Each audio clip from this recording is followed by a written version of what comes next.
गीत के बारे में सबसे पहले कुछ सामान्य जानकारी लिखनी है और जो आपको पता है। हम जब वेद पढ़ रहे थे तो 4 वेद थे, ऋग्वेद, यजुर्वेद, सामवेद और सामवेद जो है वो संगीत और नृत्य से संबंधित था। कौन सा? और सामवेद का एक उपवेद था जिसका नाम गंधर्व वेद था। और गंधर्व वेद में नृत्य और संगीत के बारे में लिखा गया और एक नाट्य शास्त्र लिखा गया था भरत मुनि द्वारा। किसके द्वारा? तो आप पहले लाइन लिखिएगा कि सामवेद के उपवेद गंधर्व वेद में, सामवेद के उपवेद, सामवेद के उपवेद का नाम क्या है? गंधर्व वेद। गंधर्व वेद में सामवेद के उपवेद क्या नाम है? गंधर्व वेद में संगीत और नृत्य से संबंधित बातें लिखी गई।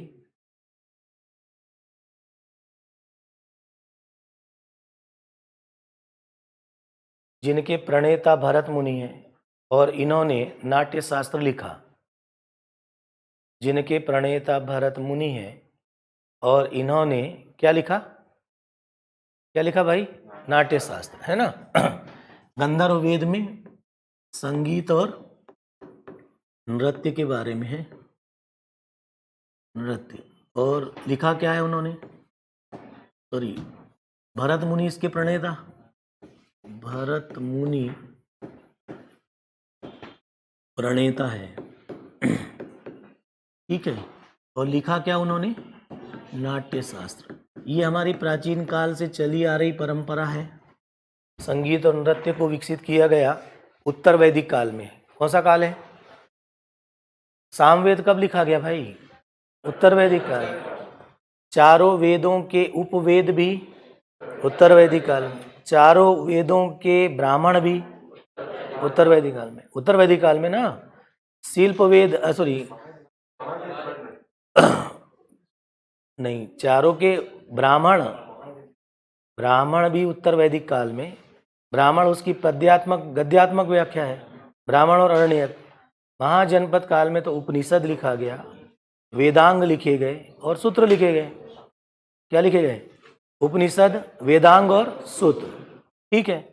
तो सामवेद का उपवेद है गंधर्व वेद, उसके प्रणेता भरत मुनि।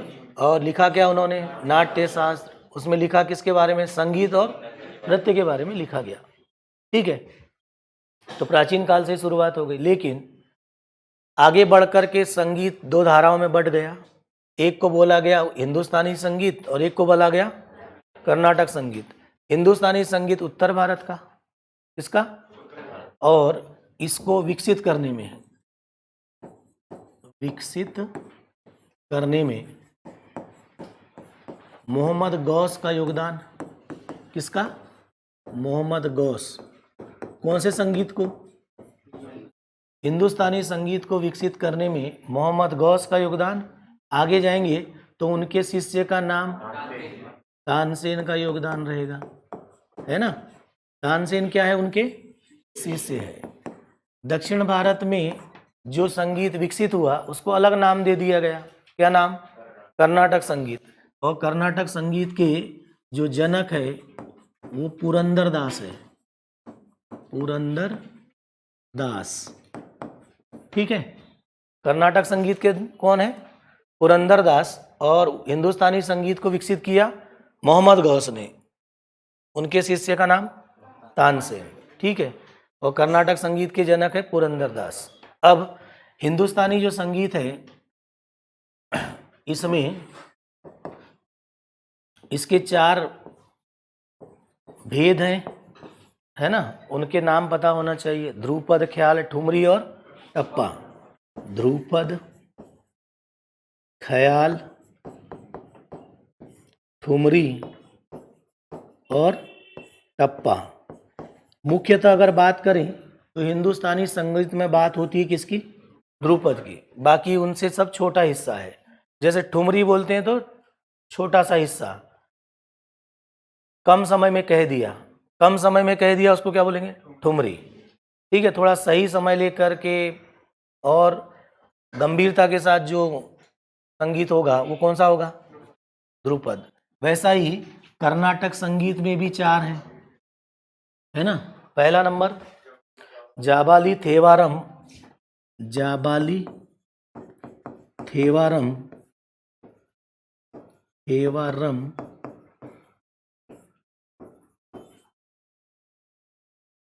तिल्लाना और पादम, तिल्लाना और पादम।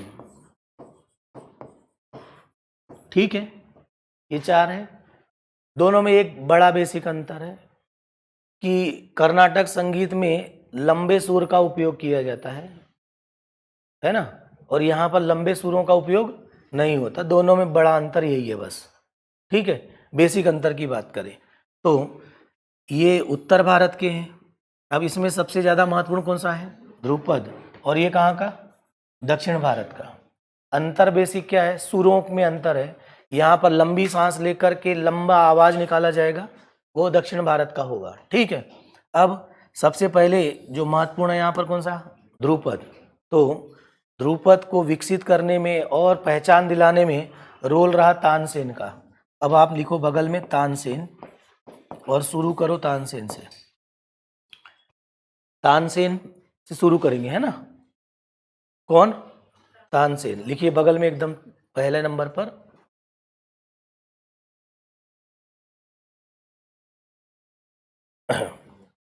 इसका उपयोग करेंगे। अब थोड़ा हमारा जितना पढ़ के हो गया है उनका रिवीजन पार्ट भी हो जाएगा और यहाँ से काफ़ी मदद मिलेगी। तानसेन डैश मार के लिखो। राजा रामचंद्र,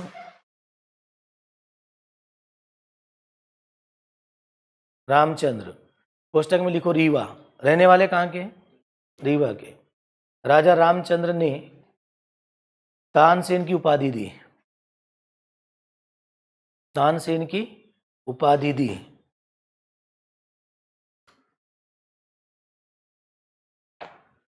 हो गया, तानसेन की उपाधि दी। दौलत खां, डैश लगा के लिखो नीचे। दौलत खां कोष्टक में लिखो शेर शाह के पुत्र।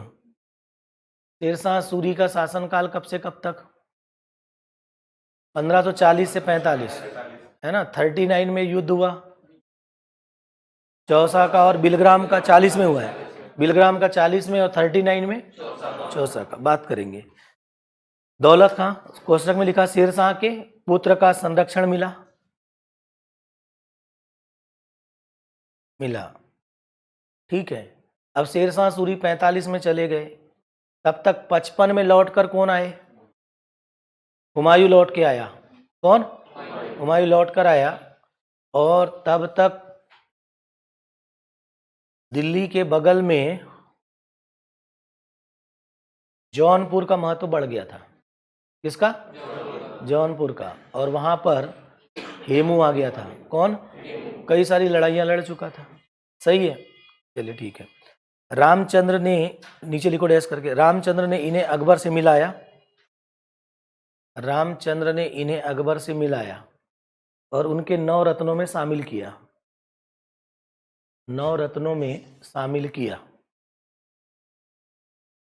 ठीक है, ये तानसेन के बारे में सामान्य बातचीत है। इसका मतलब अब तानसेन अकबर के दरबार में पहुंच गए 1565-56 से लेकर 1556 पानीपत का दूसरा युद्ध, है ना, से 1605 तक। 1605 मतलब ये 1500 से 1600 के बीच के व्यक्ति हैं। कौन? 1501 से 1600 के बीच के व्यक्ति हैं। ठीक है ना। अब इनके गुरु का नाम लिखो बगल में। गुरु, गुरु लिख लिया। पहला नाम स्वामी हरिदास, दूसरा नाम मोहम्मद गौस, तीसरा नाम गोविंद स्वामी। पहला क्या बोला? स्वामी हरिदास, दूसरा मोहम्मद गौस, तीसरा गोविंद स्वामी।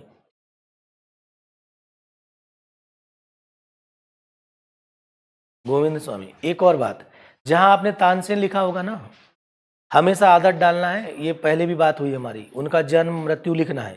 तो तानसेन जहां लिखा था, जहां पर भी, वहां लिखो 1553 1664, 1553 1664,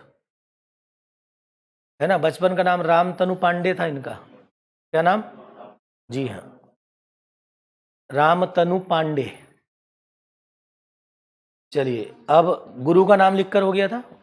हिंदुस्तानी संगीत में ध्रुपद को एक नई पहचान दिलाई। लिखिए, हिंदुस्तानी संगीत में ध्रुपद को एक नई पहचान दिलाई। लिख दिया? बगल में लिखो राग। दीपक राग, मेघ राग और मल्हार राग। दीपक राग, राग लिखा, डैश मारा, दीपक राग, मेघ राग और मल्हार राग। ग्रंथ लिखो, संगीत सार, रागमाला। राग के 3 नाम थे, दीपक, मेघ और मल्हार। ग्रंथ का संगीत सार और रागमाला। संगीत सार और रागमाला 2 ग्रंथ लिखे हैं इन्होंने। किसने? वाद्य यंत्र लिखो, वाद्य यंत्र का आविष्कार। वाद्य यंत्र का आविष्कार,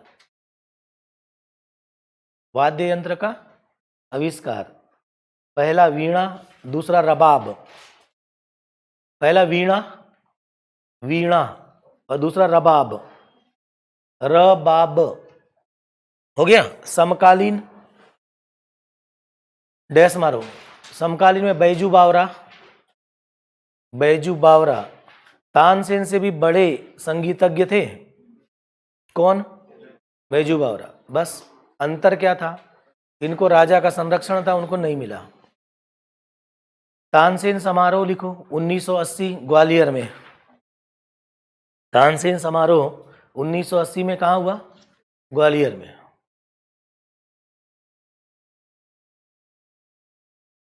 हो गया लिखकर? अब यहां थोड़ा देख लेते हैं जल्दी से।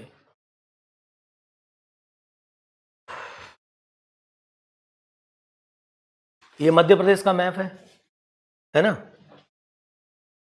और तानसेन की कर्म स्थली ग्वालियर रही। कौन सा? ग्वालियर। रीवा नरेश, यहाँ रामचंद्र। कौन भाई? सही है, मैप समझ में आ रहा है कि नहीं? रीवा का नरेश कौन है? रामचंद्र। यद्यपि इनको संरक्षण मिला था शेरशाह सूरी के पुत्र दौलत खां। ये बिहार, यहाँ पर पाटलिपुत्र होगा। कौन सा? यही ना, ठीक है। और यहाँ आएंगे तो वाराणसी होगा, ठीक है। ये आपका दिल्ली है, यही है ना दिल्ली। और यहाँ से नीचे चलते जाओगे तो फरीदाबाद पहले मिलेगा। कौन सा? फरीदाबाद। फिर यूपी में आ जाओगे तो मथुरा, मथुरा के बाद आगरा, और आगरा के बाद फिर ग्वालियर आ गए। आएंगे ना, तो ये मथुरा होगा, ये आगरा होगा, और ये क्या है? ग्वालियर है, ठीक है। तो ग्वालियर उनकी कर्मभूमि रही है। जब उन्होंने मिला दिया, किसने? रामचंद्र ने। किन से मिलाया? अकबर से। तब वो दिल्ली और आगरा के बारे में सोचेंगे। दिल्ली, खजाना दिल्ली वाले कहाँ रखते थे? आगरा में। इतनी तो बातें याद रहना चाहिए। यहीं पर जौनपुर था, बात हुई थी हमारी। कौन सा? जौनपुर का महत्व कब बढ़ता है पता है ना? यही। अब हम थोड़ा सा इस मैप पर काम करते हैं, बहुत सारी चीज़ें तो पता ही है, तो बड़ी आसान होगी चीज़ें, ठीक है। चलिए, तो अब तानसेन समारोह आप करेंगे कहाँ? ग्वालियर में, क्योंकि उनकी कर्मस्थली क्या है। तो तानसेन समारोह कब होता है? 1980 से। तानसेन समारोह की शुरुआत हुई है 1980 से। अब जब 1980 से शुरू होगी, मध्य प्रदेश का उस समय मुख्यमंत्री कौन?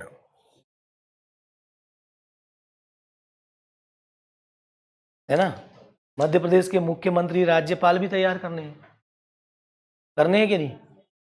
आप लोगों ने काम नहीं किया है अभी।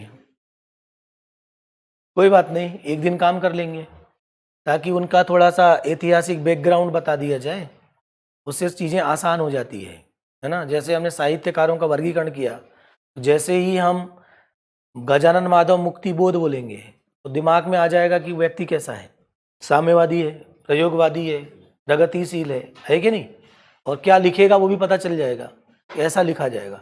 वैसे ही जितने राजनीतिज्ञ हमारे यहाँ रहे हैं मध्य प्रदेश में, भारत वालों के बारे में अच्छी पकड़ है आपकी, लेकिन क्वेश्चन वहाँ से नहीं बल्कि मध्य प्रदेश से आएगा।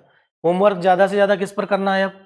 मध्य प्रदेश पर। चलिए, तो पहले तो अकबर के समकालीन है कौन? तानसेन, ऐसी बात हो गई हमारी। एक और व्यक्ति है बैजू बावरा, एक और व्यक्ति है मोहम्मद गौस, एक व्यक्ति और है हरिदास। कौन है? ये सब परीक्षा के लिए महत्वपूर्ण है, क्योंकि मोहम्मद गौस का मकबरा भी बनाओगे। कहाँ पर बनाओगे? ग्वालियर में ही बनाओगे, ठीक है। तो रीजन पर पकड़ है, व्यक्ति कहाँ से आएगा पता है ना। शेर शाह सूरी यहाँ का गवर्नर था पहले, यहीं का ना, अफगान सरदार है। कौन? शेर शाह सूरी। अब हमको मध्य प्रदेश का इतिहास भी पढ़ना है, इसलिए इन सब पर एक बार और बात करनी पड़ेगी और आसपास के रीजन भी देखने पड़ेंगे। इसीलिए ये मैप आपको बहुत मदद करेगा मध्य प्रदेश को पकड़ने में, ठीक है। इस पर हम ज़्यादा से ज़्यादा होमवर्क करें। चलिए अगला नंबर, अलाउद्दीन खां। बीचों बीच में हेडिंग डालो या बगल में जहां लिखना हो। संगीत से जुड़ा दूसरा व्यक्ति कौन है? अलाउद्दीन खां है। 1862 से 1972, 1862 से 1972, 110 साल। 1862 से 1972।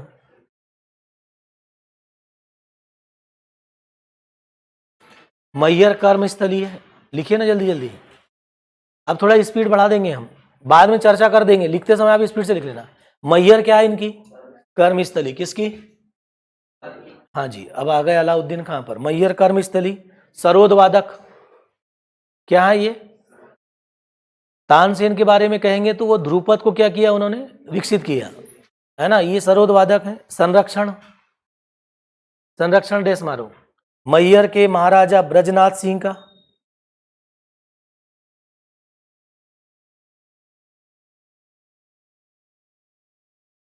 मैयर के राजा ब्रजनाथ सिंह का।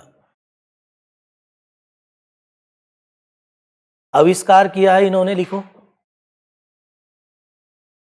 सूरितसार, चंद्रसार, चंद्रसारंग, नल तरंग। आविष्कार, सूरितसार, चंद्रसार, चंद्रसारंग, नल तरंग। थोड़ा स्पीड से लिख लीजिएगा, है ना। शिष्य रविशंकर,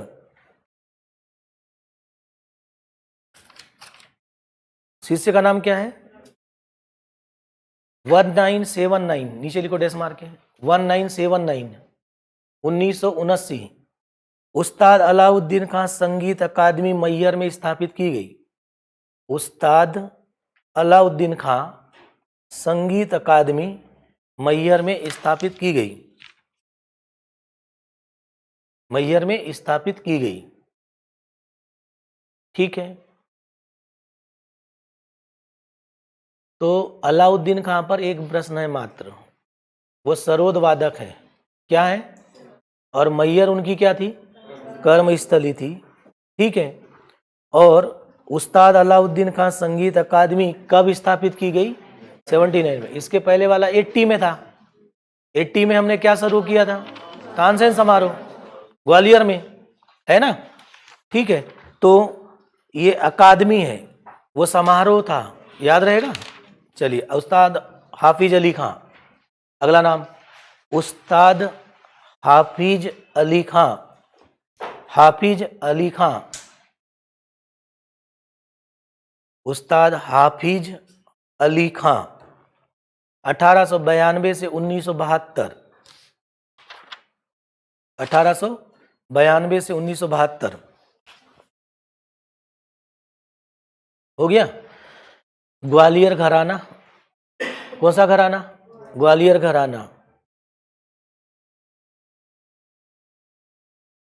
ग्वालियर घराना। अब घराने की बात हुई तो एक छोटी सी बात कर लें, यहां देखो जल्दी से।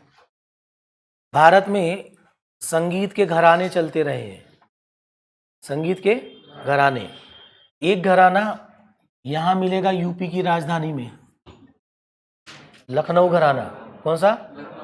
ठीक है। यहाँ मिलेगा एक आगरा घराना, ठीक। यहाँ मिलेगा ग्वालियर घराना, ग्वालियर घराना, और यहाँ मिलेगा इंदौर घराना। तो ये व्यक्ति किससे जुड़े? अब देखो, ग्वालियर घराना, आगरा घराना और लखनऊ घराना बिल्कुल नजदीक नजदीक है, ठीक। उस्ताद हाफिज अली खां व्यक्ति थे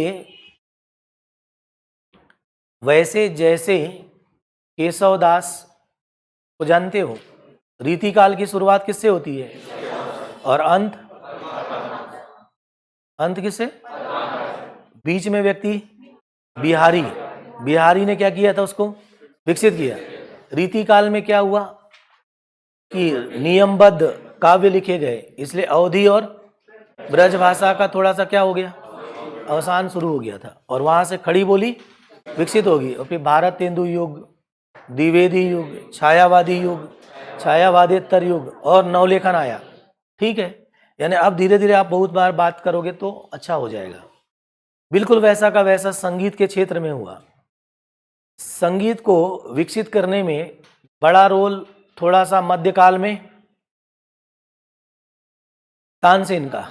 तानसेन के बाद आने वाले व्यक्ति उस्ताद अलाउद्दीन खां का। उस्ताद अलाउद्दीन खां के बाद फिर वैसी स्थिति पैदा हो गई हाफिज अली खां के समय में कि अब नियमों में बंद होने लगा संगीत।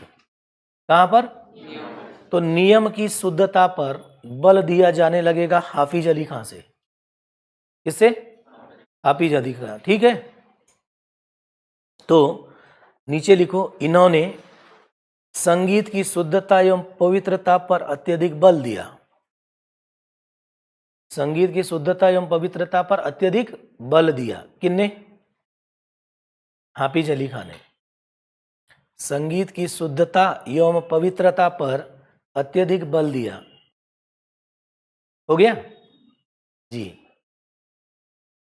अब मतलब समझ गए हो कि कोई अगर संगीत के साथ कोई तोड़ मरोड़ करता है या उसको विकृत करने का प्रयास करता है तो ये इसके विरोधी व्यक्ति है। कौन? हाफिज अली खान, ठीक है ना। जैसे वहां पर रोल प्ले किया बिहारी ने। किसने? बिहारी। रीतिबद्ध काम किया ना। अब इनका संरक्षण लिख लो। ग्वालियर घराना है, संरक्षण माधव राव, सब ग्वालियर के होंगे। जीवाजी राव, सिंधिया का संरक्षण, सिंधिया का संरक्षण।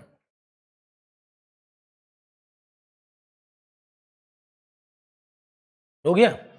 अब जहां पर उस्ताद हाफिज अली खां लिखा था ना, जैसे हम अलाउद्दीन खां की बात करते हैं तो हमारे दिमाग में आता है सरोद वादक। क्या? तो हमेशा याद रखो कि या तो आपने सनवन तो लिखा ही, उसके बगल में उसका लिख दिया कि उस्ताद अलाउद्दीन खां डैश मारा सरोद वादक। क्या लिखा? किसको? अलाउद्दीन खां को लिखा सरोद वादक। हाफिज अली खां भी सरोद वादक है, उसके सामने भी डैश मार के सरोद वादक लिखो। यानी ये मूल पहचान है, यही प्रश्न है कौन कौन सरोद वादक है, ऐसा प्रश्न बन जाएगा आगे चलकर। अभी तो हम उनकी मूल पहचान सरोद वादक। अब आते हैं उपाधियां लिख दो इनकी एक दो। संगीत रत्न अलंकार, संगीत रत्न अलंकार। आफताब ए सरोद, आफताब ए सरोद, सरोद वादक है ना। लिखिए अगला नाम अब कुमार गंधर्व।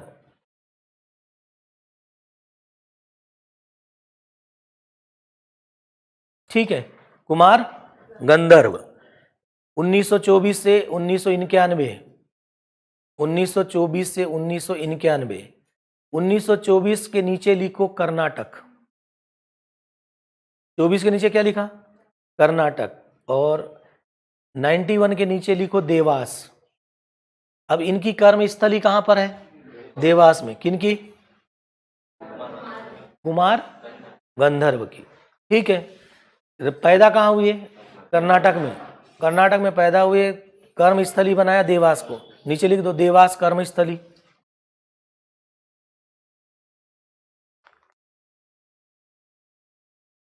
हो गया क्या?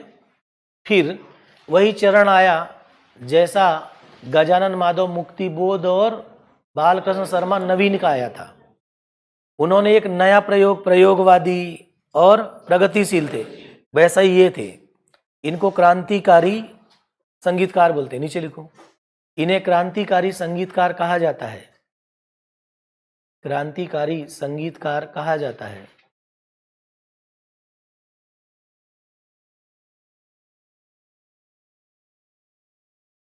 निर्भीक, प्रयोगशाली, प्रगतिवादी संगीतज्ञ थे।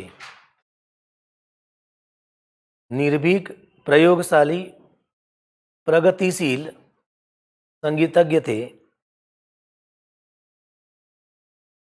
इन्हें संगीत जगत का कबीर कहते हैं। इन्हें संगीत जगत का क्या कहते हैं? कबीर। संगीत जगत का कबीर कहते हैं। हो गया? अब सोचते हैं फिर से। आप देखो, एक तरफ बात हो रही थी कबीरदास की, मध्यकाल में निर्गुण भक्ति शाखा का व्यक्ति और निर्भीक बात करता है ना, बिना डर के। कौन? कबीरदास। और रूढ़िवाद कर्मकांड का कठोर विरोध करता है, जहां जो देखता है वहीं पर विरोध कर देता है। बिल्कुल साहित्य में अगली परंपरा शुरू होती है। साहित्य में बोल रहे हैं ना, कहां पर? साहित्य में एक बार फिर वैसा नया प्रयोग होता है छायावादेतर युग में। गजानन माधव मुक्तिबोध और नवीन जैसे लोग आते हैं, या आगे व्यंग्यकार हरिशंकर परसाई और जैसे लोग आएंगे। संगीत के क्षेत्र में भी ऐसा ही हुआ। पहले आपने संगीत को विकसित किया तानसेन से, अलाउद्दीन खान से उसको थोड़ा और प्रगाढ़ता लाई। किससे? शुद्धता पर बल दे दिया किसने? तो हाफिज अली खान जब शुद्धता पर बल दे रहे थे तो नियम में बांध रहे थे, नियम में। उससे नया विकास अवरुद्ध हो रहा था। बिल्कुल उसके इतर जाकर के कौन बात करने लगा? कुमार गंधर्व। लेकिन कर्मस्थली अलग अलग है। कर्मस्थली, एक की कर्मस्थली कहां थी? मैहर। तानसेन की कहां थी? ग्वालियर। अगले की मैहर ना, किसकी? फिर हाफिज अली खान की फिर से ग्वालियर, और इनकी देवास। सही है, कर्मस्थली अलग है। यदि कर्नाटक से आकर के ये व्यक्ति ग्वालियर में बसा होता, कौन? कुमार गंधर्व, तो शायद उतने क्रांतिकारी विचार नहीं दे पाता। क्षेत्र बदल जाता है तो प्रभाव क्या हो जाएगा? थोड़ा सा अलग, है ना। अगर उसी जगह पर जाकर करेगा तो थोड़ी दिक्कत हो जाएगी। इसीलिए अलग अलग क्षेत्र में अलग अलग प्रकार से विचार आते हैं। संगीत में भी वही होगा। ठीक है, तो इनको जानेंगे हम किस नाम से? क्रांतिकारी संगीतज्ञ के नाम से। किसके? कुमार गंधर्व को। रचना लिखो, अनुपराग विलास। रचना अनुपराग विलास। अनुपराग विलास, अनुपराग विलास रचना है। अब है दो लोग, महाराजा चक्रधर सिंह और पंडित कार्तिक राम। दोनों को अगल बगल लिखो। महाराजा चक्रधर सिंह, दो दो तीन तीन लाइनें लिखनी है बस। महाराजा चक्रधर सिंह और पंडित कार्तिक राम। पंडित कार्तिक राम।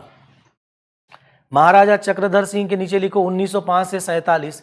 मैं सन इसलिए नहीं लिखा रहा हूं कि सन याद रखनी है, उससे हमारे को पृष्ठभूमि बनाने में क्या मिलती है? मदद मिल जाती है। ओके, 1905 से 1947, 1912 से 92। 12 से 92 कौन? हाँ, कार्तिक राम के नीचे, है ना। 12 से 92। महाराजा चक्रधर सिंह जो है छत्तीसगढ़ की रायगढ़ रियासत में थे। वहां लिखो CG 60 में। महाराजा चक्रधर सिंह के नीचे लिखो छत्तीसगढ़ रायगढ़ रियासत। कथक नृत्य में विशेष योगदान। कथक नृत्य में विशेष योगदान लिख दिया। किसमें भाई? कथक नृत्य में विशेष योगदान है। रचनाएं लिखो। कथक नृत्य में विशेष योगदान के बाद रचनाएं, ताल तोय निधि। ताल तोय निधि। ताल तोय निधि। ताल तोय निधि। दूसरा, राग रत्न मंजूषा,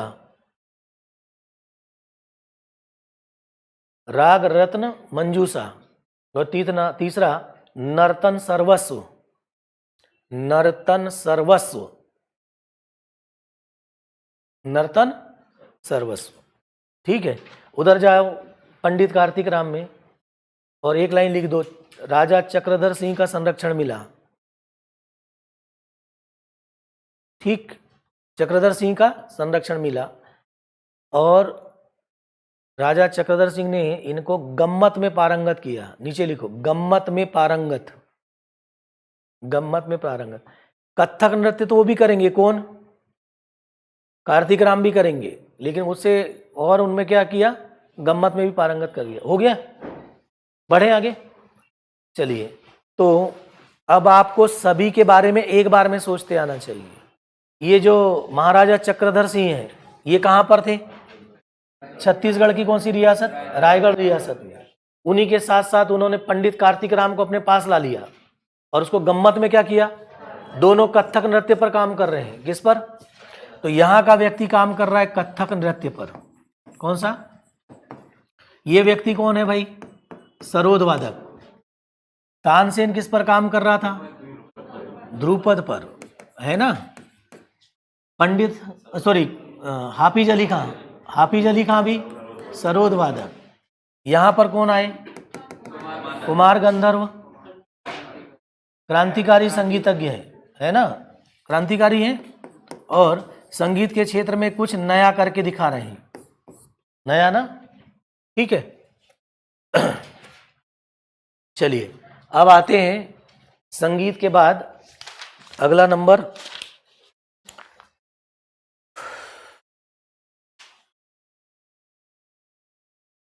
अभी तक हम बात कर रहे थे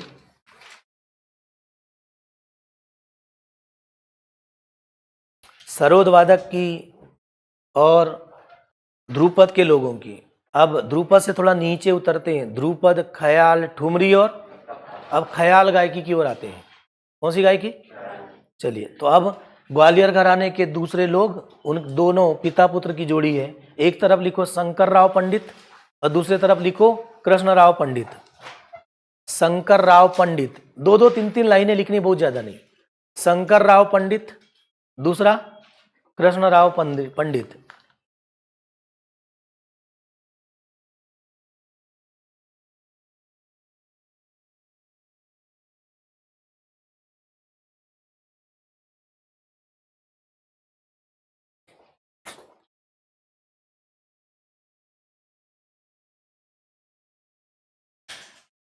पिता पुत्र की जोड़ी है। शंकर राव पंडित के नीचे लिख दो पिता, कृष्ण राव पंडित के नीचे लिख दो पुत्र। ख्याल गायकी में योगदान है, किसमें? ख्याल गायकी।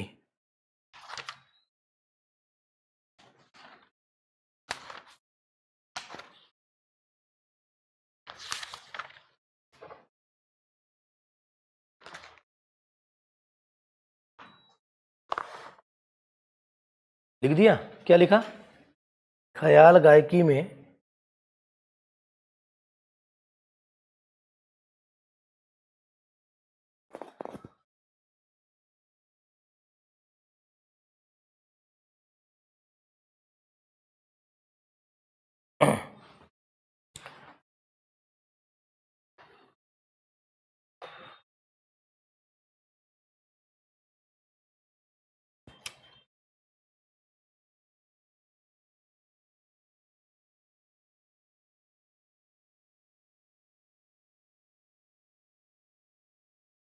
ये जो क्या नाम है, शंकर राव पंडित, इनके गुरु का नाम लिखिए, निसार हुसैन खां।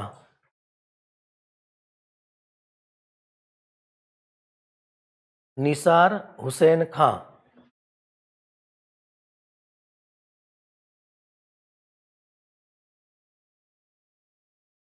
हो गया।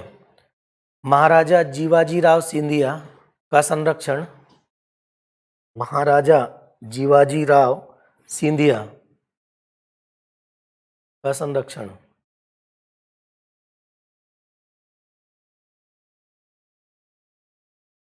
हो गया। ये लिख दिया शंकर राव पंडित के नीचे। अब कृष्ण राव पंडित उनके पुत्र है, इनके नीचे लिखो महाराजा जीवाजी राव सिंधिया ने इन्हें, महाराजा जीवाजी राव सिंधिया ने इन्हें माधव संगीत महाविद्यालय में, माधव संगीत महाविद्यालय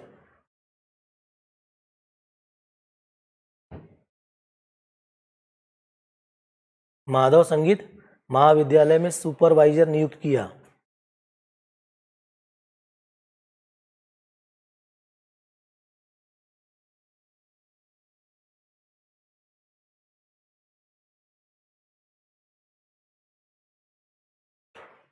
नीचे लिखो इन्होंने अपने पिता की स्मृति में, इन्होंने अपने पिता की स्मृति में, पिता की स्मृति में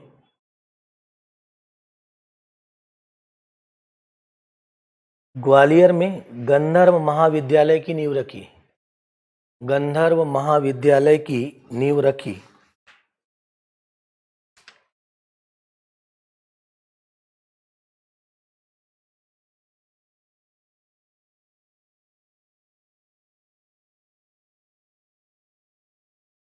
ठीक है, और एक लाइन लिखनी है, इन्होंने अनवरत, अनवरत मतलब कंटिन्यू, कठिन साधना से ख्याल गायकी पर असाधारण अधिकार प्राप्त कर लिया था, असाधारण अधिकार प्राप्त कर लिया था।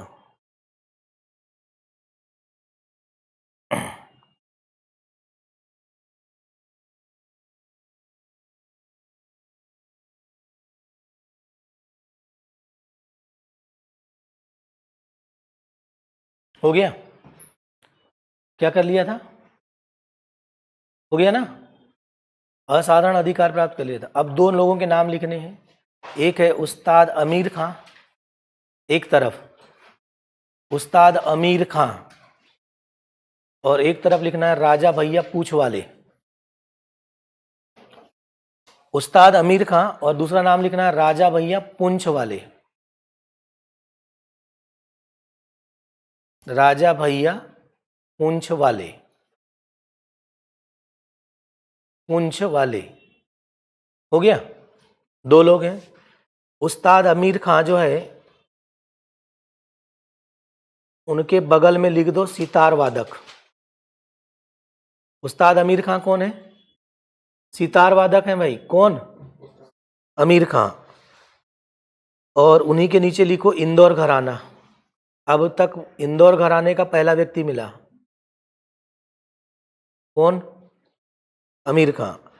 इंदौर में अमीर खां समारोह का आयोजन होता है। नीचे लिखो इंदौर में अमीर खां समारोह का आयोजन, अमीर खां समारोह का आयोजन।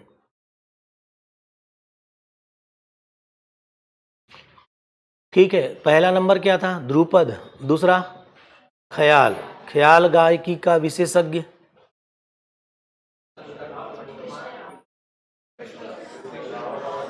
कृष्णराव की शंकर राव? शंकर के पुत्र का नाम कृष्ण है, ऐसे ही ना? शंकर जी पहले आए, कृष्ण तो द्वापर युग में आए, है कि नहीं? शंकर पहले ही आए थे।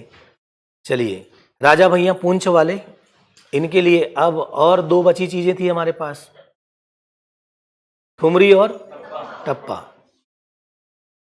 नीचे लिखो इनके, ये राजस्थान के पुंछ जिले के रहने वाले थे, राजस्थान के पुंछ जिले के रहने वाले थे।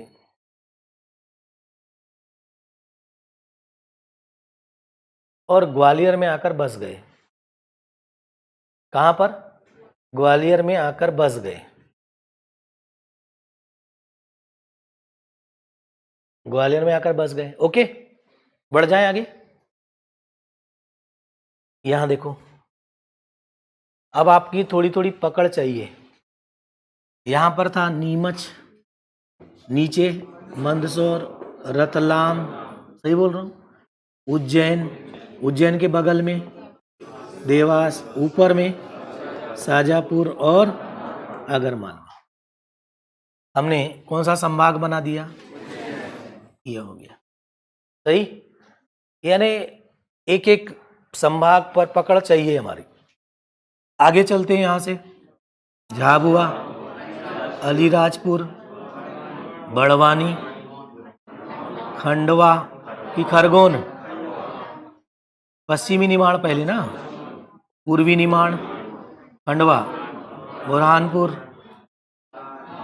पहले इंदौर भाई, और यहाँ धार।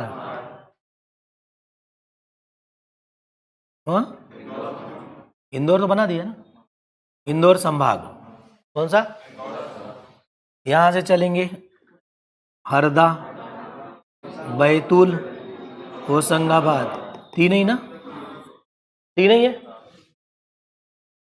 भोपाल बीच में, राइट हैंड में ऐसे घूमना है। विदिशा, रायसेन, सीहोर, किसका राजगढ़ है? दिग्विजय सिंह। खत्म। यहाँ तीन, श्योपुर, मुरैना, भिंड, दतिया। ये तीन से एक बन गया चंबल। दतिया, ग्वालियर, शिवपुरी, गुना, अशोकनगर, चंदेरी। अशोकनगर चंदेरी में ना बना दिया ग्वालियर संभाग। ऐसे ही होता है ना। ठीक है, तो आपकी इस रीजन पर पकड़ है। ये रीजन आपका वैसे ही पकड़ में रहेगा, रहेगा ना। फिर निवाड़ी, कौन सा? टीकमगढ़, छतरपुर, पन्ना, सागर, दमोह। ऐसे ही, ऐसे ही ना। इधर सतना, रीवा, सिंगरौली, सीधी, सिंगरौली, और कोई? उमरिया तो नहीं है? हाँ जी, उमरिया, शहडोल, अनूपपुर, है ना। और फिर यहाँ से बच गया एक, जबलपुर संभाग बच गया। सागर में, सागर में विदिशा कहाँ है? विदिशा तो इसमें है ना। हमने भोपाल छोटा बनाया था जानबूझ के, ठीक है, ताकि रीजन अलग दिखाने में आसानी हो। चलते हैं यहाँ चित्तौड़गढ़। सही कह रहा हूँ क्या? कौन सा? ये अरावली है शायद। किधर है? दिल्ली। बस ये दिल्ली से मिला के खींचो, है कौन सा है ये? चित्तौड़गढ़। महाराणा प्रताप, राणा सांगा, खानवा का युद्ध, हल्दी घाटी का, यही ना, यही एरिया। यहाँ पर ग्वालियर है। ये क्या है? ग्वालियर। ये ग्वालियर। और यहाँ पर है पुंछ। अब पुंछ से व्यक्ति पहुंच गया कहाँ? और ग्वालियर को अपनी कर्मस्थली बना लिया। किसने? राजा भैया ने। पुंछ उनका गांव, जिला था, इसलिए उनको पुंछ वाले बोलते थे। ठीक है। ख्याल, ठुमरी और टप्पा, तीनों का नाम लिखो। ख्याल, ठुमरी और टप्पा में पारंगत। ख्याल, ठुमरी और टप्पा में पारंगत। टप्पा में पारंगत, ख्याल, ठुमरी और टप्पा में पारंगत है। अब एक बात देख लेते हैं। अधिकांश लोगों को हम देख रहे हैं वो ग्वालियर में जाते हैं, क्योंकि ग्वालियर घराने के ऊपर में एक आगरा घराना है। कौन सा घराना? और बगल में लखनऊ घराना है। ठीक है, और ऊपर में दिल्ली है। तो संगीत के बारे में उत्तर भारत का केंद्र बोले, उत्तर भारत का, तो दिल्ली, थोड़ा नीचे आए आगरा, राइट हैंड में लखनऊ और नीचे में ग्वालियर। यही बड़े केंद्र रहे, है ना। संगीत का ज्यादा महत्व इस जगह पर देखने मिलेगा। सही, चलते हैं। अब इंदौर घराना थोड़ा विकसित तो इसलिए हुआ क्योंकि वहां पर होलकर राजा रहे, है ना, उन्होंने थोड़ा मदद कर दिया, इसलिए वो दिखेगा। पर हमारा केंद्र बिंदु कौन है? तानसेन ग्वालियर में, हाफिज अली कहाँ? ग्वालियर में, कृष्णराव पंडित और शंकर राव पंडित ग्वालियर में, राजा भैया पूंछ वाले ग्वालियर में, सब लोग ग्वालियर में। मैयर की कर्मस्थली अलाउद्दीन खान की। राजा चक्रधर सिंह की, राजा चक्रधर सिंह रायगढ़ में, उनके साथ में पंडित कार्तिक राम, ठीक है। और क्रांतिकारी जो हैं क्या नाम, कुमार गंधर्व, कुमार गंधर्व ने देवास। और अमीर खान ने इंदौर। अमीर खान भर एक थोड़ा अलग है, इंदौर से अलग नहीं, वो है सितार वादक। अभी तक अधिकांश लोगों को देख रहे थे तो सरोद वादक, दो सरोद वादक थे हमारे पास, अलाउद्दीन खां और हाफिज अली खां। कौन से थे, सरोद वादक। ओके, चलिए, तो ये वाला एरिया लगभग लगभग। अब हर किसी को एक एक नाम देखें तो आप एक एक नाम को भी तैयार कर सकते हो, है ना, एक एक नाम भी तैयार कर सकते हो।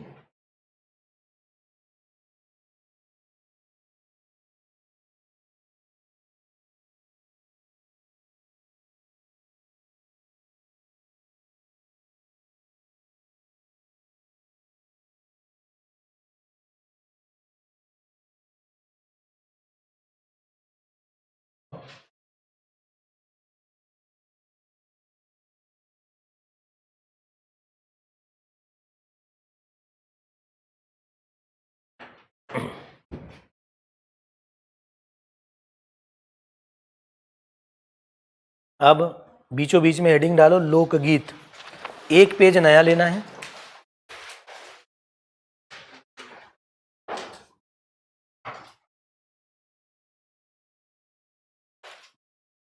ले लिया। लोकगीत तरीके दो हैं जो आपको अपना अच्छा लगे। एक तरीका है कि मध्य प्रदेश का मैप बनाकर उस रीजन पर दर्शाया जाए। दूसरा, वो उत्तर पूर्व वाला वो बना सकते हो, कौन सा आपको पसंद है वो देखिए, ठीक है। हमारे पास तो ये है तो हम इसी पर बनाएंगे। अब आप जो पसंद आए उसको यूज करिए।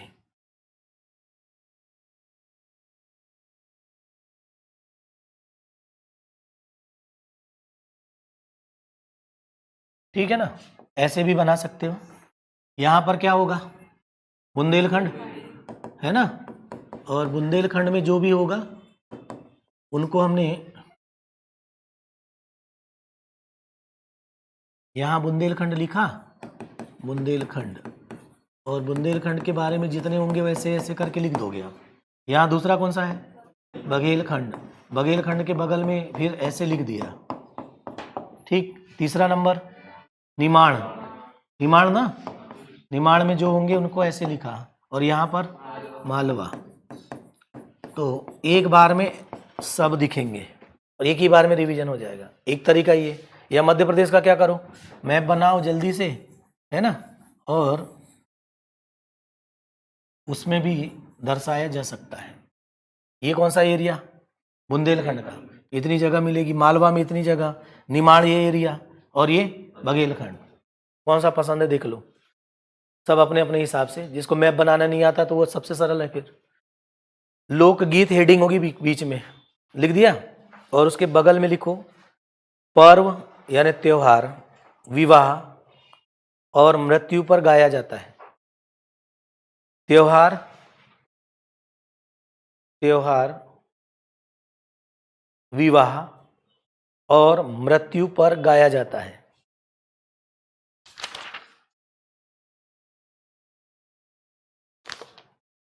मृत्यु पर गाया जाता है।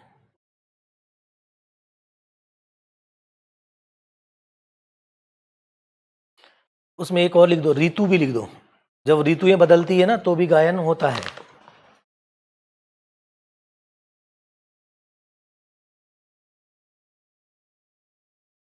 चलते हैं पहले नंबर पर,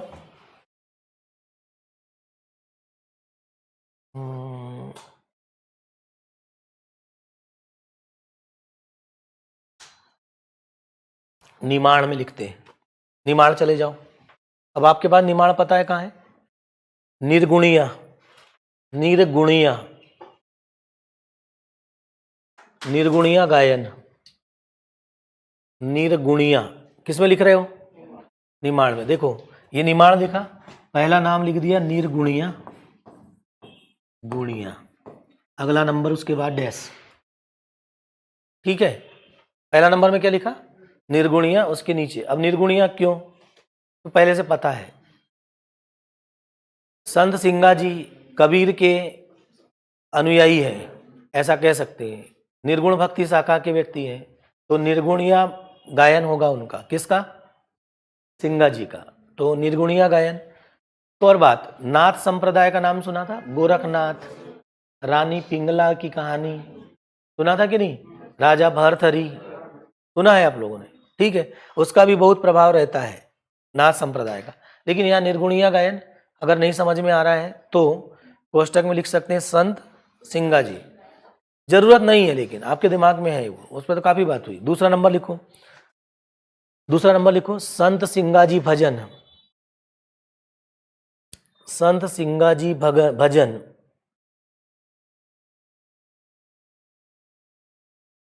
ठीक। तीसरा नंबर लिखो, कलगी तुर्रा। कलगी तुर्रा,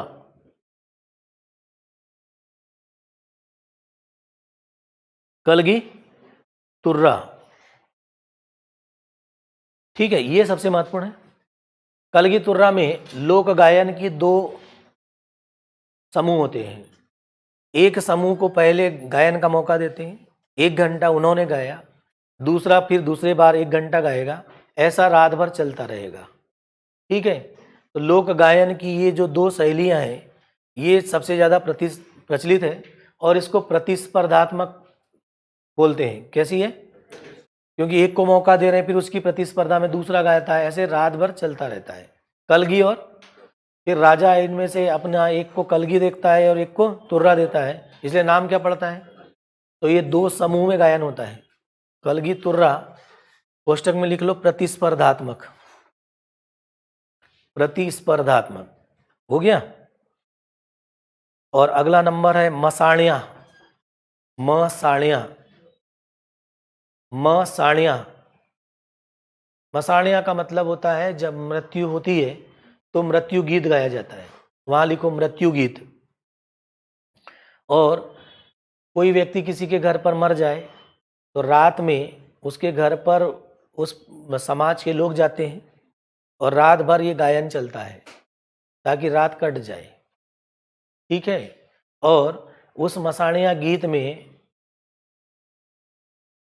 आत्मा और शरीर के बारे में गायन होता है। किसके? आत्मा और शरीर के बारे में गायन होता है। और ये बताया जाता है कि आत्मा अजर अमर अविनाशी है और शरीर का क्या होता है? नाश होता है। ये बातें उसमें बताई जाएगी गायन के दौरान, ठीक है। मसाणिया गीत और कलगी तुर्रा, इन दोनों पे निशान लगा लो, यही परीक्षा के दृष्टिकोण से महत्वपूर्ण है। दोनों पर सही का निशान लगाया। किस किस पर? जो आने की संभावना उस पर हम पहले निशान लगवा देंगे, ठीक। तो निर्गुणिया भजन अगर पूछा जाता तो आंख मूंद के हम लगा देते कहाँ? निमाण में। कौन से अंचल का? या अंचल वाइज प्रश्न पूछे जाएंगे ना, कौन से अंचल का है? तो निमाण अंचल का एक निर्गुणिया, उसको याद रखने की जरूरत नहीं। कलगी तुर्रा और मसाणिया। अब आते हैं निमाण के बाद मालवा में। कहां पर? मालवा। मालवा में उज्जैन के रहने वाले भरथरी थे। कौन भाई? और भरथरी गायन होगा वहां, वहां लिखो भरथरी गायन। भूलेंगे नहीं इसको भी, अगर आता तो मैं लगा देता भरथरी गायन कहाँ होता, ऐसा सोचो। भरथरी गायन लिख दिया। कहाँ पर? मालवा। मालवा में मालवी गीत चलता है, ये कोई दिक्कत नहीं, ये भी आसानी से लगा सकते हो। संजा गीत, संजा, ये 18 साल से कम उम्र की जो लड़कियां होती है ये संजा गीत गाती है, वहां लिखो लड़कियों द्वारा संजा, ठीक है। और दशहरे का पर्व होता है, दशहरा के पर्व पर शाम को ये गीत गायन करती है। कौन सा? संजा गीत। किनके द्वारा? लड़कियों के द्वारा झुंड बना करके गीत गाया जाता है। सब ये पुरानी बातें हो गई, अब जमाना बदल गया है ना, आजकल इतना टाइम नहीं है। फिर भी कुछ ग्रामीण क्षेत्रों में ये परंपरा देखने मिल सकती है, ठीक है। उसके बाद में हीड़ गायन। हीड़, हीड़ गायन, ये हीड़ गायन होता है अहीर लोगों के द्वारा। किसके द्वारा? अहीर लोगों के द्वारा। आपने देखा होगा कि दीपावली के दौरान कुछ अहीर लोग गए तो गाते हैं, है ना, ग्वाले बोलते हैं कुछ लोगों को, है कि नहीं? तो हर जगह मिलेंगे, जबलपुर में भी मिल जाएगा ऐसा देखने में। हीड़ गायन अहीर लोगों द्वारा, लिख दो, अहीर लोगों द्वारा। बहुत ज़्यादा महत्वपूर्ण यहाँ से मुझे कुछ नहीं लगता, जो भी है वो आसानी से पकड़ा जा सकता है। संजा गीत को जरूर निशान लगा लो, वो थोड़ा अलग है। मालवी लगा ही देते, भरथरी लगा देते, हीड़ गायन बड़ा इंपॉर्टेंट है नहीं है ना। संजा गीत जरूर है। वहाँ पर था कलगी तुर्रा और मसाणिया। तो आप क्या करो कि इलिमिनेट करो कि भैया 5-7 है, उसमें से कौन इंपॉर्टेंट है, उसको पकड़ो। मसाणिया एक बार पूछ लिया गया 2009 में पीएससी में। कौन सा? चलते हैं अगला नंबर, बुंदेलखंड। तो बुंदेलखंड में वीर रस प्रधान चलेगा ओरछा के आसपास। किसके आसपास? ओरछा, चंदेरी, है ना, ग्वालियर। लिखो आला खंड, आला गायन, सॉरी आला खंड बोले, आला गायन होता है बुंदेलखंड में, होना ही है। जगनिक ने आला खंड लिखा था। किसने? और उस समय में परमारदी देव चंदेल वंश के शासक थे। पृथ्वीराज रासो उनको, पृथ्वीराज चौहान उनको पराजित किए, है ना। फाग गायन होता है यहाँ खूब, सबसे ज्यादा फाग गायन यही होता है होली पर। कौन सा गायन? फाग गायन। अभी संजा गीत की बात कर रहा था मैं, कौन से त्योहार पर था? दशहरा। फाग गायन के बाद में लिखो बेरायटा, बेरायटा, बेरायटा, बेरायटा। महाभारत की कथा पर कोष्टक में लिखो, महाभारत की कथा में। जब आप यहां लिखते हो ना, ध्यान से सुनो, अक्षर छोटे बना लो ताकि बहुत सारी चीजें कनेक्ट कर पाओगे। एक बार में सब पर विचार हो जाएगा, एक ही पेज में हो जाएगा ना। कौन सा लिखा? बेरायटा, महाभारत की कथा पर। देवारी, देवारी, देवारी गायन। अब देखो तत्सम तद्भव देशज, समझते हो ना, है ना। तो ये देशज है, तत्सम इसका सॉरी तद्भव इसका दीपावली है या दिवाली है। दिवाली का देशज हो गया देवारी, तो दीपावली पर गाएंगे इसको। किस पर गाओगे? दीपावली पर, देवारी गायन। फाग गायन किस पर था? होली पर, है ना। और एक है जगदेव का पुआरा, जगदेव का पुआरा, जगदेव का पुआरा, है ना। आपने देखा होगा जब नवरात्रि चलता है तो नवरात्रि में जवाला लगाते हैं ना, 9 दिन चलता रहता है, ठीक है, गेहूं से, ठीक है। वही ये जगदेव का पुआरा है। तो नवरात्रि पर जगदेव का पुआरा।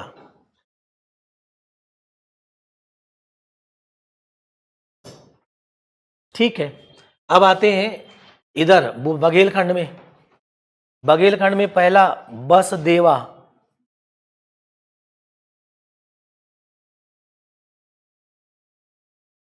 बस देवा, है ना। ये बस देवा गायन हम देखते हैं जरा, कहाँ का क्षेत्र है? बघेलखंड। अब ध्यान से देखो जरा अच्छे से, यहां देखो, ये बघेलखंड का एरिया दिख रहा है आपको। यहां पर ये आ गया आपका वाराणसी, ये आ गया इलाहाबाद, और यहां चलेंगे तो अयोध्या, ऐसे ही ना, सही है अयोध्या। और ये पूरा का पूरा एरिया अच्छे से देखो। और यहीं पर राजा दशरथ का क्षेत्र, किसका भाई? दशरथ का, ठीक है, राम जन्मभूमि का एरिया। और श्रवण कुमार की कहानी, नाम सुनिए, किसकी? तो श्रवण कुमार की कहानी इसी में गाते हैं। इसमें बसदेवा में, बसदेवा। दोनों तरफ 2 देवों को बैठाया उन्होंने, एक तरफ माता और एक तरफ पिता, बसा लिया और कंधे पर टांग के निकल गया, इसलिए क्या बोलते हैं? बसदेवा। बसदेवा में क्या करोगे? श्रवण कुमार की कहानी होगी, लिखो श्रवण कुमार की कथा। अगला नंबर बिरहा, बिरहा, बिरहा जन्म के समय। और एक है विदेशिया, विदेशिया, विदेशिया है और ये बड़ा रोचक है। रात के 3-4 बजे हैं, सुनसान रास्ते से जाना है, डर लग रहा है, तो क्या करेंगे, तेज आवाज में विदेशिया गाते जाएंगे तो सब आजू बाजू के सब हट जाएंगे। ठीक है, पहले ये सब होता था, टार्च आर्च कहाँ थी, आदमी की आवाज से उनके चलने की, है ना, रास्ते बड़े खराब होते थे और जहरीले जीव जंतु खूब सारे थे, तो क्या करेंगे, ये सब करना पड़ेगा, है ना। ये सब तरीके हैं प्रकृति के साथ सामंजस्य बैठाने का। ठीक है, तो कौन सा गायन, विदेशिया गायन, रात के समय सुनसान रास्ते पर। रात का कितना बजा है, 3 से 4। उस समय काफी सारे लोग जाग जाया करते थे, 3-4 बजे जाग ही जाएंगे, 7 बजे सो गए हैं, क्यों नहीं जागेंगे। अब आप सोचो क्यों 7 बजे सो गए, बिजली है नहीं, बिजली है नहीं, अंधेरे में खाना थोड़े ना खाएंगे, इसलिए शाम को ही क्या कर लिया, भोजन कर लिया। शाम को भोजन हो गया, तब करेंगे क्या, सो जाएंगे, 4 बजे उठ जाएंगे, उठेंगे कि नहीं। तो हमारे जो पूर्वज लोग हैं उनका बायोलॉजिकल स्ट्रक्चर वैसा बना। अब थोड़ा सा एक संक्रमणकालीन दौर चल रहा है कि बायोलॉजिकल स्ट्रक्चर क्या हो रहा है, चेंज हो रहा है, उलट जा रहा है, कि 4 बजे सोएंगे और 11 बजे उठेंगे, ठीक है ना, 10 बजे उठेंगे, तो परंपरा बन रही है ना। 3 से 4 बजे से पहले कोई नहीं सोएगा। ठीक है, तो अब लोग निशाचर बनने लगे, क्या बनने लगे, बन रहे हैं कि नहीं। ठीक है, तो उस समय विदेशिया गायन को लोग सुना करते थे अपने पलंग पर बैठे बैठे। कुछ समझ में आ रही बात, क्योंकि सुनसान रात है तो बहुत दूर में भी गा रहा था तो आवाज पहुंच रही थी, समझ गए बात को। ठीक है, तो एक प्रकार से सुबह सुबह एक प्रकार का मनोरंजन होता था इस विदेशिया गायन से, और ब्रह्म मुहूर्त में गा रहा था सामने वाला तो वो अपने को याद भी हो रहा था, तो हम भी कभी गा रहे थे क्या, विदेशिया गायन, समझ गए ना। चलिए, तो लोकगीत हो गया, यहां से बहुत ज्यादा महत्वपूर्ण ये तीनों को देख लेना, विदेशिया, बसदेवा और बिरहा, लोकगीत हो गया। अब आते हैं लोक नृत्य, अगला नंबर, लोक नृत्य। प्रयास करो कि 2 सेट कर लो एक बार में, एक पेज में। कुछ समझ में आ रही बात, 2 सेट हो सकता है, आप करोगे तो हो जाएगा, थोड़ा ऊपर से लिखोगे फ्रंट से तो 2 हो जाएगा। ठीक है, चलिए, लोक नृत्य बीचों बीच में लिखो, चारों खंड बनाओ जल्दी जल्दी। अब तो ये वाला चित्र बनाओ, जल्दी होगा, जल्दी लिखकर हो जाएगा।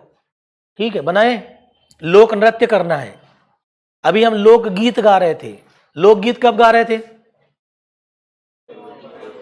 हाँ जी, विशेष विवाह होगा, मृत्यु होगी, त्योहार आ जाएंगे, अधिकांश त्योहारों पर चल रहे थे, किस पर, होली, दीपावली और नवरात्रि, इन पर्वों पर ज्यादातर होता है। ठीक है, अब आता है लोक नृत्य। पहले आ जाओ, बुंदेलखंड से शुरू करते हैं अब तो, या नहीं, हमने जहां से शुरू किया वहीं से चलेंगे। अब कहां से, निमाड़, निमाड़ में गणगौर, गणगौर, और उसको पीटी लिख दो, गणगौर। गणगौर लोक नृत्य के बाद दूसरा है फेफारिया, फेफारिया, फेफारिया। पहला कौन सा था, गणगौर, दूसरा फेफारिया, तीसरा काठी, काठी। काठी में लकड़ी का प्रयोग होगा, है ना, नृत्य करते समय, किसका, लकड़ी का। अब आ जाओ मालवा, फेफारिया हो गया और फिर काठी हो गया। मालवा में आओ, मटकी, मटकी, मालवा में मालवी था इसके पहले, अब क्या आया, मटकी। आड़ा खड़ा डंडा नाच, आड़ा खड़ा डंडा नाच, आड़ा खड़ा लिख दो, छोड़ दो। और रजवाड़ी, रजवाड़ी। अब 2 पर निशान लगा लो, एक गणगौर पर लगा लिया था, किस पर भाई, और मालवा में मटकी पर। अब आ जाओ बुंदेलखंड में, जो प्रसिद्ध है वो दोनों परीक्षा में पूछे जाएंगे। बुंदेलखंड में पहला है राई और दूसरा बधाई राई, दूसरा बधाई, तीसरा ढीमराई और चौथा मत लिखो, राई बधाई और ढीमराई। अब आ जाओ बघेलखंड। अहिराई, अहिर लोग जो नृत्य करते हैं उसको क्या बोलते हैं? अहिराई, अहिराई। फिर है केहरा, केहरा, कलसा, केहरा, कलसा, केमाली, केहरा, कलसा, केमाली, याद रहेगा? केहरा, कलसा, केमाली। और हो गया। तो अब यहां से अगर कुछ भी पूछे जाने की संभावना है तो मात्र 4 की है। पहला है गणगौर, दूसरा मटकी, तीसरा राई और बधाई, राई और बधाई। राई बधाई को तो निशान लगाना ही है। ये भी प्रश्न पूछा जाएगा कि राई है क्या? लोकगीत है, लोक नृत्य है, लोक नाट्य है ना? ऐसे पूछेंगे। या फिर किस क्षेत्र का है? तो बुंदेलखंड पर राई और बधाई। इसके पहले क्या था? आला गीत और फाग गायन, और कोई था? देवारी, जगदेव का पुआरा, जगदेव का। चलो अगला नंबर लोकनाट्य, जल्दी से बनाओ। लोकनाट्य उसी के नीचे बना लो, बन जाएगा। लोकनाट्य, लोकनाट्य में निमाण में लिखो पहले, निमाण, गम्मत, रासलीला। निमाण में गम्मत और कौन सी? रासलीला। मालवा में माच, मालवा में कौन सा? माच। अब देखो अच्छे से, मालवा में मालवी था, मालवा में मटकी था, मालवा में माच है, याद रहेगा? ठीक है, मालवा में क्या है? माच। अब बुंदेलखंड में जाओ, स्वांग, स्वांग, क्या लिखा? स्वांग। कहां पर? बुंदेलखंड में। और खंब स्वांग, खंब स्वांग, खंब स्वांग हो गया। और ये खंब स्वांग एक खंबा गाड़ते हैं और उसके आसपास लोकनाट्य होता है ना? और जो पौराणिक कथाएं रही है उनसे संदर्भित लोकनाट्य होंगे। कुछ तात्कालिक घटनाओं पर भी लोकनाट्य करते रहे वो लोग, ताकि समाज का परिदृश्य नाटक के माध्यम से प्रदर्शित किया जा सके, जो लोगों के मन मस्तिष्क पर गहरा प्रभाव डालता है। ठीक है, तो खंब स्वांग और स्वांग ये दोनों महत्वपूर्ण है। स्वांग तो निशान लगा ही लो, खंब स्वांग स्वांग का ही नाम है, समझ लो। केवल करते क्या है कि खंबा गाड़ देते हैं और उसके आसपास होता है। ओके। मन सूखा, इसमें क्या नाम? बघेलखंड में मन सूखा।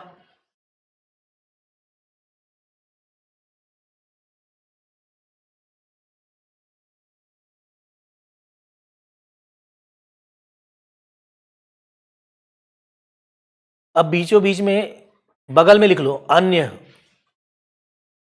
अन्य और डैश मारो। अभी अन्य में कई सारी चीजें हैं। पहला पंडवानी, पंडवानी छत्तीसगढ़ तीजनबाई। पंडवानी छत्तीसगढ़ की है, कौन गाती है? तीजनबाई। महाभारत की कथा गाती है उसमें। किसकी कथा? महाभारत कथा।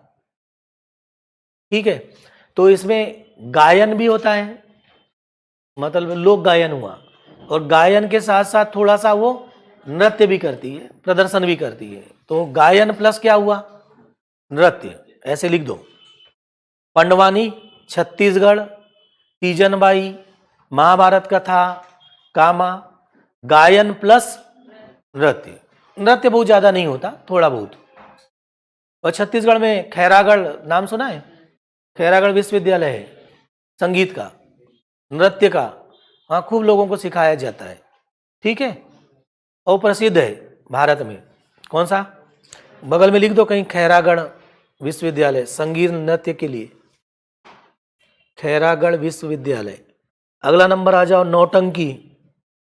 नौटंकी मूलतः यूपी का लोक नाट्य है, मूलतः यूपी का लोकनाट्य। कौन सा? नौटंकी।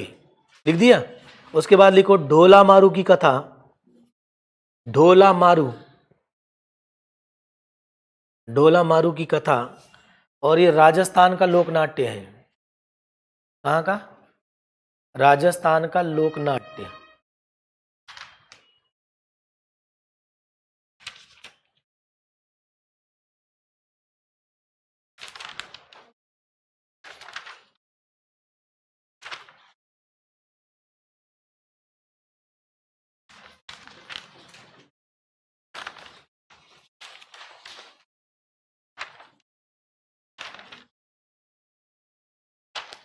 हो गया। और अगला नंबर लिखो घोटुल पाटा। घोटुल पाटा मूड़िया जनजाति छत्तीसगढ़। मूड़िया जनजाति छत्तीसगढ़ द्वारा गाया जाने वाला मृत्यु गीत है। मृत्यु गीत है। कौन सी जनजाति? मूड़िया।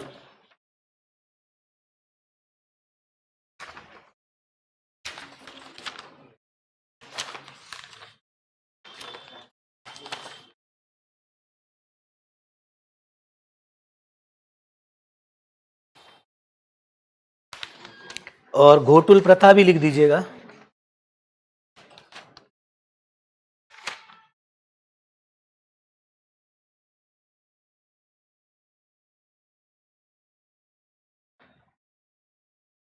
काठी कहाँ का था भाई?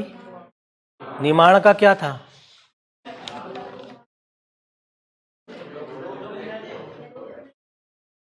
लोक नृत्य।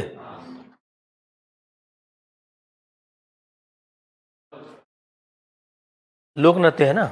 चलिए अब अगले नंबर पर आते हैं। मध्य प्रदेश के चित्रकार। हेडिंग डालो।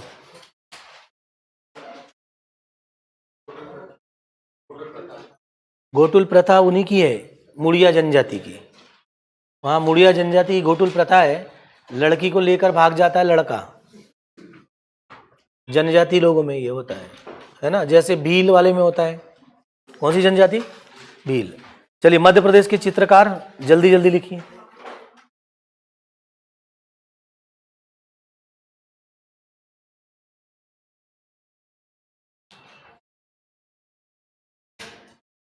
हो गया? लिखकर हो गया क्या? हाँ अब ये देखिए इसकी थोड़ी पृष्ठभूमि पर बात कर लें।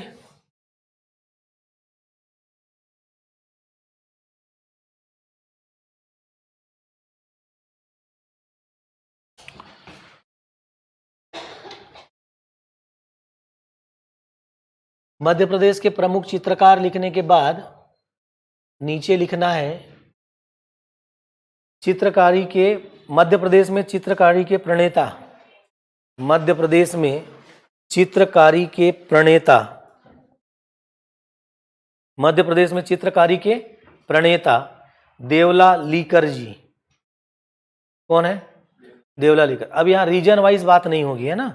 यहाँ पर समझ लेना है। देखो यहाँ पर मुंबई है ना।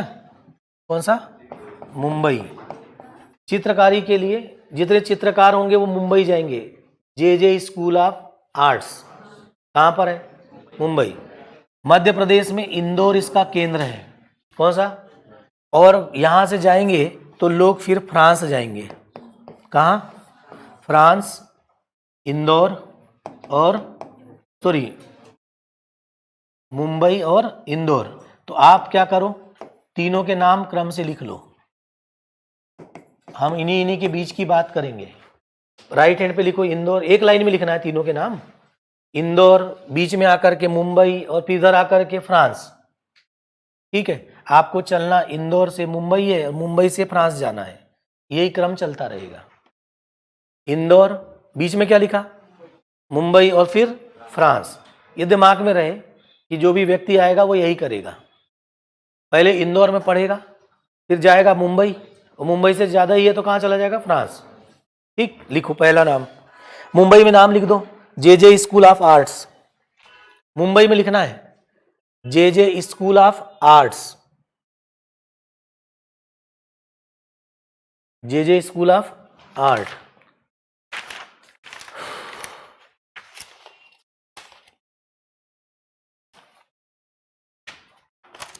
पहला नंबर लिखो विष्णु चिंचोलकर, विष्णु चिंचोलकर। पहला नाम क्या? विष्णु चिंचोलकर, लिख दिया। देवास, कोष्टक में लिखो देवास के रहने वाले, लिख दिया ना। कहां पर? इंदौर स्कूल ऑफ आर्ट्स से शिक्षा ग्रहण की, Indore school of arts, Indore school of arts से शिक्षा ग्रहण की।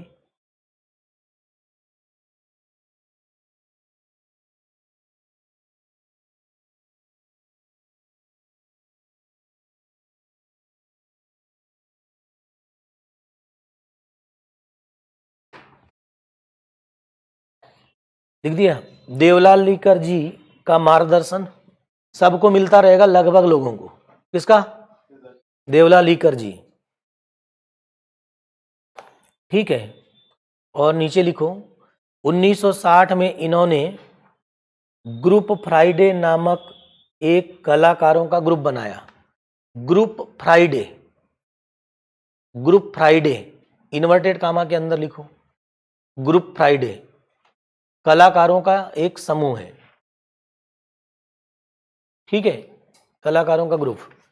चलो, विष्णु चिंचोलकर के बाद आते हैं सैयद हैदर रजा। सैयद हैदर रजा नरसिंहपुर के रहने वाले हैं। वो कहाँ के थे? देवास। बगल में लिखो नरसिंहपुर। नरसिंहपुर से पहुंच गए इंदौर। कहाँ पहुंच गए? इंदौर से पहुंच गए मुंबई, डैश मारते जाओ। मुंबई से पहुंच गए फ्रांस। इतनी लंबी यात्रा तय कर ली इन्होंने। नरसिंहपुर, इंदौर, मुंबई, फ्रांस। समझ गए ना आप? सब व्यक्ति यही करेगा, पहले इंदौर पहुंचेगा, फिर मुंबई जाएगा, फिर कहाँ जाएगा? फ्रांस। प्रोदिला क्रिटिक पुरस्कार मिला। प्रोदिला क्रिटिक पुरस्कार, प्रोदिला, प्रोदिला क्रिटिक पुरस्कार, प्रोदिला क्रिटिक पुरस्कार 1956 में, 1956 में मिला। प्रोदिला क्रिटिक पुरस्कार सैयद किसको मिला? हैदर रजा को। 1992 में मध्य प्रदेश सरकार ने कालिदास सम्मान से सम्मानित किया। 1992 में भारत सरकार ने कालिदास सम्मान से नवाजा। मध्य प्रदेश सरकार ने, सॉरी हमने क्या बोल दिया, भारत सरकार बोल दिया क्या? 1992 में मध्य प्रदेश सरकार ने कालिदास सम्मान से नवाजा। अगला नंबर देवयानी कृष्ण। देवयानी, असली में देवयानी इनका नाम है, कृष्ण उनके पति का नाम है।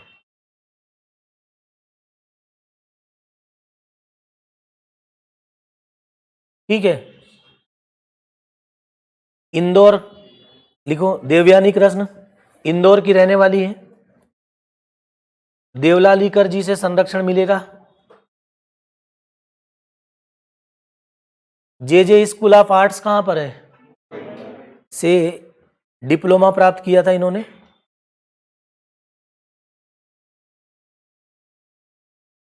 हो गया। और कलकत्ता में प्रदर्शनी लगाई थी। कलकत्ता में प्रदर्शनी, कलकत्ता में प्रदर्शनी लगाई, वहीं पर उनको केवल कृष्ण मिले, उन्होंने भी प्रदर्शनी लगाई थी। ये दोनों ने विवाह कर लिया, इसलिए नाम इनका पड़ गया देवयानी कृष्ण। उनके पति का नाम केवल कृष्ण, ठीक है, कृष्ण उनकी सरनेम है। प्रदर्शनी कलकत्ता में। यूरोप में कई प्रदर्शनियां लगाई, यूरोप में कई प्रदर्शनियां लगाई।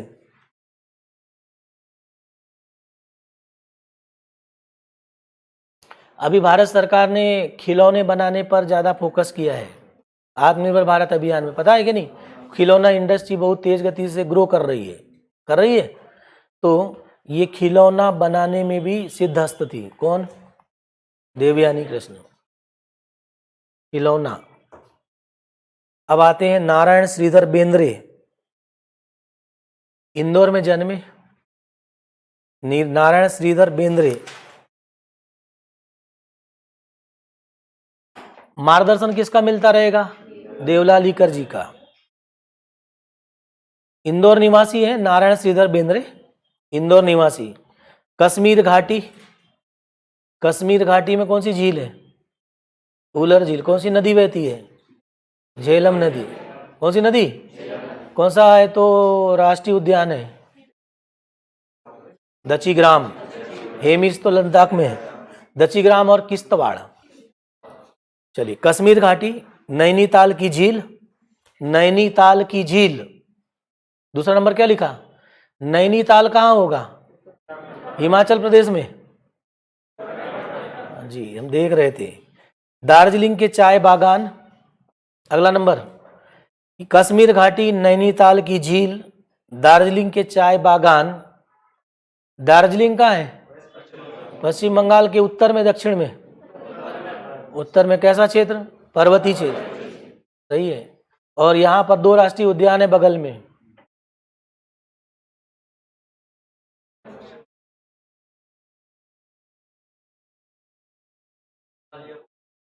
सजना खाली तो नीचे है, दक्षिण में, बिल्कुल तट पर है, समुद्र के पास। अरे अच्छे से पता है, दोनों है बिल्कुल बगल में।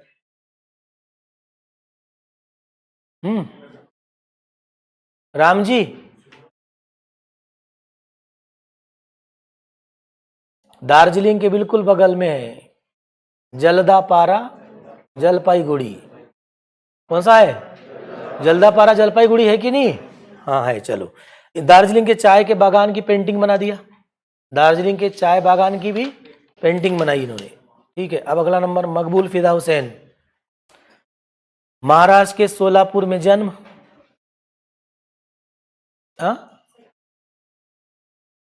मकबूल फिदा हुसैन, बड़ा नाम है ये तो। मकबूल फिदा हुसैन, मकबूल फिदा हुसैन, महाराष्ट्र के सोलापुर के पंडरपुर गांव में जन्म। सोलापुर, पुणे से जाएंगे तो सोलापुर मिलता है। पुणे से जाएंगे तो सोलापुर मिलेगा, उस पर नेशनल हाईवे नंबर 9 है। पुणे से कोल्हापुर जाएंगे तो नेशनल हाईवे नंबर 4 से जा रहे थे आप। कौन सा हाईवे? 4। बात करेंगे ना आगे भी। जे स्कूल ऑफ आर्ट से चित्रकारी, सॉरी, इंदौर से शिक्षा, ऐसे लिखो, इंदौर से शिक्षा। फिर जाएंगे कहाँ पर? जे स्कूल ऑफ आर्ट्स कहाँ पर है? मुंबई पहुंच गए। चित्रकारी पर बड़ा पकड़ है इनकी। फिल्म में, मुंबई में फिल्म उद्योग के लिए होर्डिंग्स बनाई। मुंबई में फिल्म उद्योग के लिए होर्डिंग्स बनाई। गजगामिनी विवादित पेंटिंग थी उनकी। गजगामिनी किस पर बनाया था? माधुरी दीक्षित पर। घोड़े के चित्र में महारत हासिल थी इनको।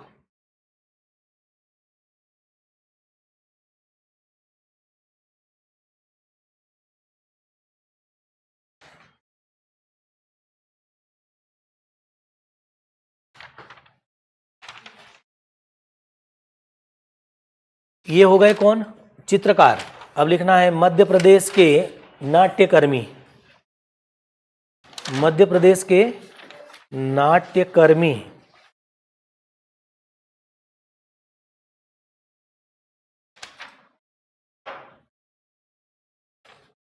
मध्य प्रदेश के नाट्यकर्मी, जल्दी जल्दी से नाम लिख लो, 4-5 नाम है नाट्यकर्मी। पहला हबीब तनवीर। हबीब तनवीर, हबीब तनवीर पहले नाट्यकर्मी है, बड़ा नाम है। डैश लगा के लिखो। चरणदास चोर, चरणदास चोर, आगरा बाजार, मिट्टी की गाड़ी, ये 3 नाटक है इनके। पहला नाम चरणदास चोर, दूसरा आगरा बाजार और तीसरा मिट्टी की गाड़ी। ठीक है, ये नाट्यकर्मी है, नाटक में कलाकारी करने वाला व्यक्ति है। भारत भवन रंगमहल के निर्देशक रहे हैं, नीचे लिखो, भारत भवन रंगमहल के निर्देशक रहे।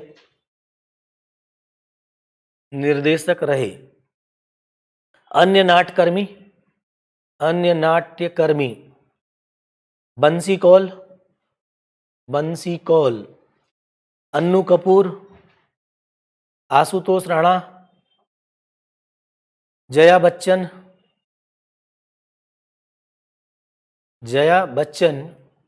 राजीव वर्मा और जादूगर आनंद।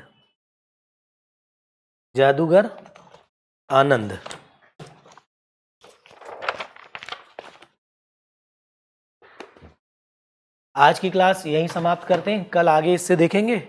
नमस्कार।